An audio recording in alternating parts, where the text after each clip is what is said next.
карап бүгүн келесиң мага ата болсоң да ар дайым мага керексиң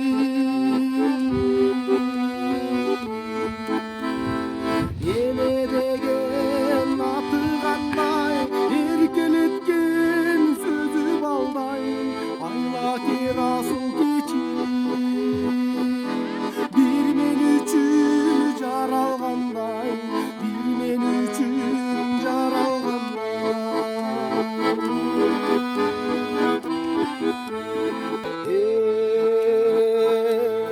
күнүмсүң апайымсың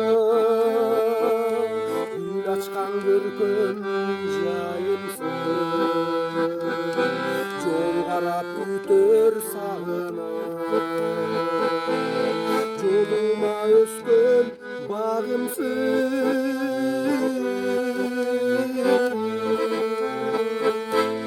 эне деген аты кандай эркелеткен сөзү балдай айла кер асыл